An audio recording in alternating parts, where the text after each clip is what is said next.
obviously the State of the Union address, the first one that Jean-Claude Junker has delivered. What are your thoughts? Well, he's a proper... I mean, the guy is... I mean, forget politics. Forget politics completely for a moment. He's affable, he's entertaining, and he loves parliamentary discourse.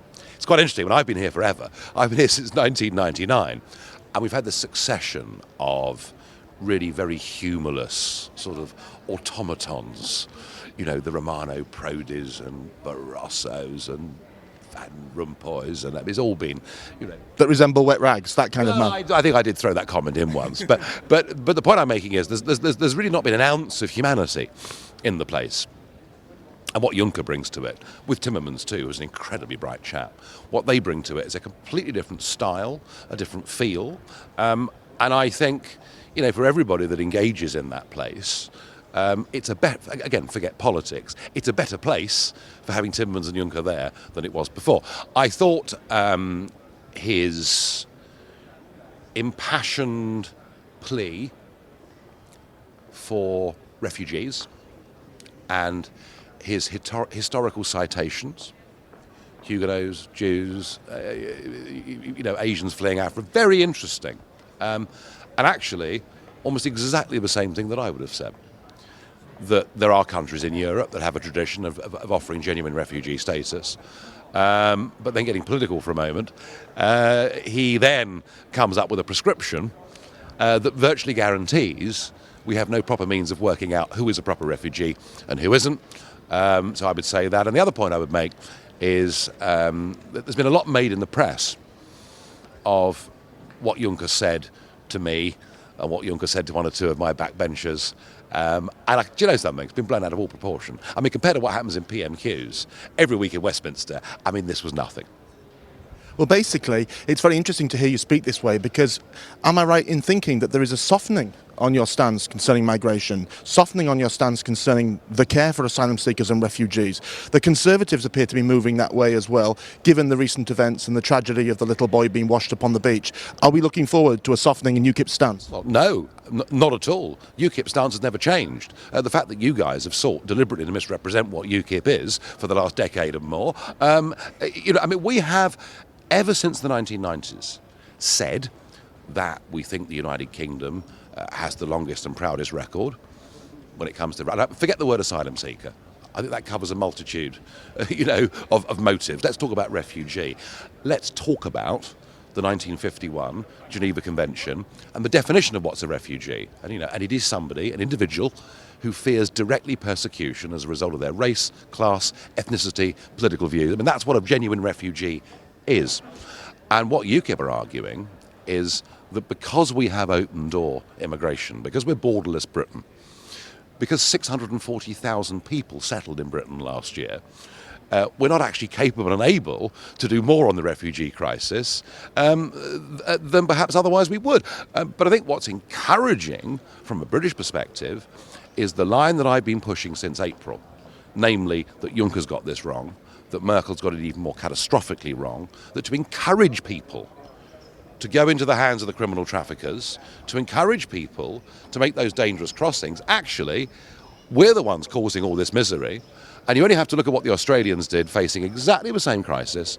You had a lot of people coming by boat to Australia, on seas, dare I say it, even more turbulent than the Mediterranean can be.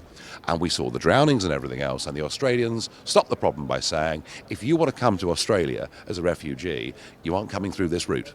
So to see Cameron actually breaking with the European political class and saying, actually, Britain will take some refugees, but we'll do it directly from North Africa and the Middle East, I think is the right approach.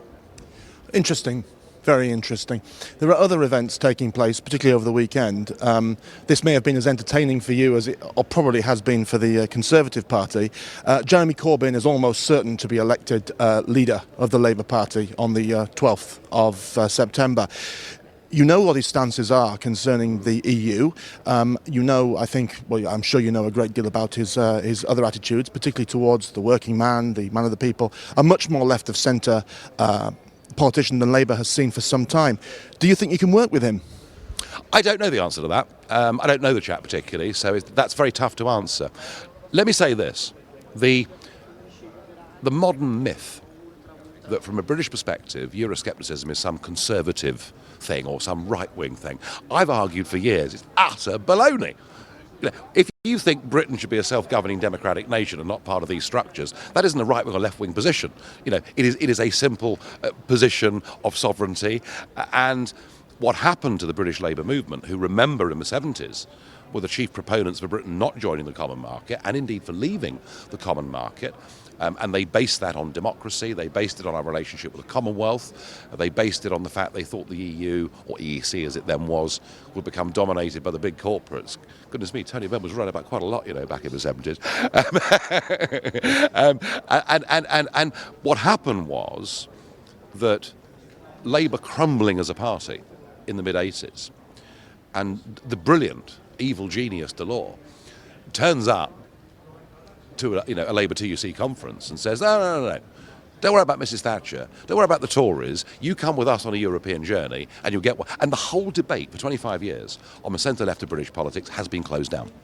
The great news about a Corbyn victory, whichever side Jeremy Corbyn decides to go on, but the great news with a Corbyn victory is there will be a proper debate in the centre-left in Britain. And indeed, even before Corbyn gets elected, we saw before the summer recess here, over the transatlantic trade agreement that is proposed, we saw more emails, more phone calls, more letters than I've seen on any issue in the 16 years that I've been here, and nearly all of it coming from trade union members and centre-left voters. So Corbyn wins, we get a proper debate on the centre-left of British politics.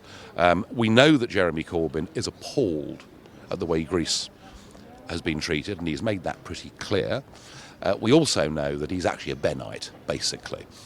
And one little insight, when Corbyn came to Brussels to meet the MEP group, I saw a couple of the MEPs afterwards looking a bit dejected, and basically Corbyn had turned up and told them he thought the whole place was a complete waste of time. So there is some, let me say this, if Corbyn comes for the side of leaving the EU, I would love to work with him. My motivations in politics have never been left and right. My motivations in politics have always been that I think this European project's just gone wrong.